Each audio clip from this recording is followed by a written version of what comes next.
back to the HaneyBiz Project with host Mark Haney. All right. Welcome back to the HaneyBiz Project, brought to you courtesy of Sun System Technology. I'm Mark Haney, and today I am joined by Lieutenant Colonel Tom Keegan of the California National Guard. You just got back from Houston, is that correct? Correct. We were working out of Fort Hood, but we were providing support to Houston, Beaumont, and I think it was Port Arthur was another town down there in southeast Texas. Can you give us an idea of the devastation that's happening right now in Houston? And then also, we've got more storms coming in with Irma on the way. What's it look like now? This is Thursday, so if you're hearing this out there, know that this is Thursday at 1:30. Right. So, well, hopefully, the floodwaters, at least in the Houston, southeast Texas area, are residing a bit, and folks can maybe start doing some more assessments, and hopefully they're not in as much peril as they were immediately following the devastation that was Harvey. But when I was down there, looking at it from a helicopter pilot's perspective, much of the town was underwater. Wow. Not just in Houston, but and it was across all aspects, from $1 million homes to trailer parks to motels to business malls. Everybody was affected equally, and so it was really touching to see the response and how folks kind of rallied around that, and just took up whatever they had to save their neighbors, to work together and help out. And when you think about what's happening right now in Sacramento, right? Today's the anniversary not today, this week is the anniversary of 9/11, and this is a special tribute to the first responders and the people that do so much to keep us safe in the homeland. But there's been some devastation right here in Sacramento with some officer-involved shooting, and obviously the death of a Sacramento sheriff. And it makes me wonder, as a civilian, what could I do? I always think, what could I do, and how could I say thank you to guys like yourself who are putting your life on the line for the rest of us? How do we say thanks? I think it's just the acknowledgement. It's just simply that, right? Acknowledging their presence. If you see a police officer in uniform or a firefighter in uniform, service member, right? Just, take a half a second, look them in the eye and say thanks. I don't think they want anything more than that or less than that, but sometimes that's all they need to get through the day, right? It helps them stay motivated. Yeah, and obviously you guys are motivated every day, the kinds of things that you see every day, and our law enforcement sees every day. It's usually, especially in law enforcement, people are called on when people are either sad, mad, or, it's a bad day when you get called in. But for you today, you live here in Sacramento. I want to get a background of your career, because you have you're more than just a guy that flew into Houston to help out with the victims of Houston. Can you give us an overview of your career and how it spanned over the years? Sure. Yeah. I'm real lucky. I'm a local boy. Grew up in Carmichael. Went to Del Campo. Went in the Marines. After working on A4 Skyhawks and in aviation in the Marines for 4 years. I got out, I went to college, went in the Army, started flying helicopters, got a commission in the Army, flew for about 10 years, and then about 14 years ago, I went over to the Air Force and started flying combat search and rescue missions. Couldn't get enough, huh? It was just a calling, it was the next thing. It was the next thing in line for me, and so it just worked out really good. Timing was great, and I was lucky enough to be a part of an amazing unit out of Moffett Field in San Jose, the 129th Rescue Wing, and the men and women down there do great stuff, and I'm really lucky to be a part of it and be a part of their group. Where were you at 9/11? So I was my wife and I. I just bought a place up in Folsom, and I was driving into work to Mather. I was in the Army then, flying counter-narcotic missions for the Army out of Mather Air Force Base. And I heard the news as I was driving in, and my wife called me right about the same time I had heard it, because she was watching it on the TV. And so we spoke about it, got to work, and we didn't fly that day. But the very next day, it was really eerie. I went out on some missions, but nothing else was flying.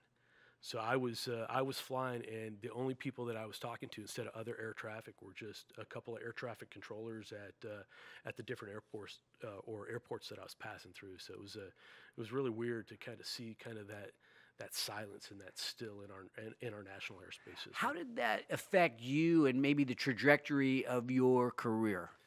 Well, I think it took a little bit to set in on how it was going to affect the country first, right? And then how the country was going to respond, and then ultimately how that was going to affect, service members in the DoD and what was going to entail. Because up until that part, my whole career, had been, for the most part, a peacetime, military. We'd done some deployments, I think, to the Balkans, to Bosnia, and things like that. Wow. But we hadn't done, any real kinetic operations like we've seen, of recent in Iraq, Afghanistan, and Africa. So it's changed quite a bit, and it's changed our lives quite a bit. But it was part of my life. It's what I had done to that point, and so it was like, no doubt I'll keep doing it as long as they'll have me. Well, you deployed to war zone. You deployed to Afghanistan. You deployed in areas that put you in harm's way. Can you give us just an overview of what that looked like? And maybe there's a story that has affected you that might be helpful to the rest of us. All I could say is, it's humbling, right, to be able to. I fly search and rescue helicopters, and sometimes I do it in combat. And to be a part of a team that can go out and save folks that are in need is really it's great. And I serve because my wife allows me to, first off, right, and I love it, right. So I'll do it as long as they'll have me, as long as she'll let me do it, and the family will let me keep going. But it's really humbling to be able to give back to all the young men and women that are on the ground out there, doing the work for our country, right? To be able to go pick them up, when they're down at feeling down and they're at their worst. So you're picking up guys that are have been wounded. IEDs, we're in the middle of troops in contacts or TICs. Oftentimes we're doing it at night under night vision goggles, landing to really obscure locations, brownout landings, and it.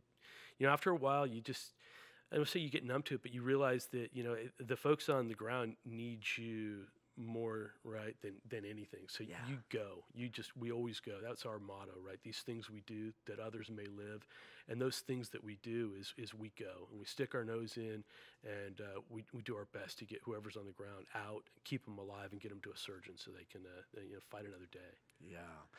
What kind of toll does that take on your wife? And you've got children. They're pretty resilient, right? And I'm lucky, but I think it's part of the that's that dynamic.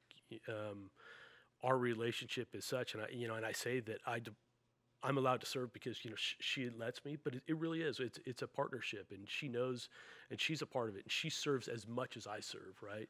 Because she's a single parent back home here while I'm deployed. Because you're deployed for months at a time. You bet. And so we've got 20,000 soldiers and airmen in the California National Guard that do the same thing, right? All the time. Currently, we've got soldiers deployed to Jordan. We've got soldiers that are going to Afghanistan. We've got folks that are leaving tomorrow to go down to support Irma in Florida. Just got back from Harvey. We've got folks out fighting fire with helicopters. We've got 6 helicopter crews deployed here in our state. Wow. 250 soldiers of the California Army National Guard are out on the fire lines. They're arriving on the fire lines today to work with CAL FIRE, with OES, and help put out those fires and protect, property and people and their livestock here in California. So it's an amazing organization. It's great to be a part of. Well, you, in a just a matter of hours or days, are going to Florida to find out or to help on what's going on with Irma. Correct. So my unit, the 129th, hopefully, all things working out, they'll get on some C-17s and fly down to northern Florida tomorrow to be in a position to support Floridians when Irma strikes. So. And just in perspective, so the rest of us can understand, when you get ready to go do something like that, what kind of emotion goes through your head when you're saying, I'm going to go in, and this could be the worst storm in American history, is what they're saying. Is it trepidation? Is it excitement? What kind of mood are you in when you get ready to go do something like this? Well, I think for the younger guys and gals, it's probably that excitement. For me, it's just the planning. Okay, what did we forget? Let's look at the last debrief and the last AAR, after action review. Look at the lessons learned from the last one, make sure that we don't make any mistakes that we made in the last time. So, having some compassion for the folks on the ground, making sure that we're doing that right and taking care of all those folks when we're over there. And again, just we can't afford to make mistakes that we've made in the past. So that's my thing as a leader, is make sure that we're there with the gear we need, in the spot, right time, place, manner to provide support. Tom Keegan, I want to thank you for what you do for our country, what you've done in the past, and really what you continue to do, and for joining us on the show today. Very insightful, and I think it gives us all a little bit more perspective as we face this challenging time right here in Sacramento and right here in the good old US of A. When we return, we're going to have Dan Bout joining us. Dan is the Assistant Director for the Response for the California Office of Emergency Services. Join the revolution at HaneyBiz.com. By our sponsor, Rockland Audi. This is the HaneyBiz Project.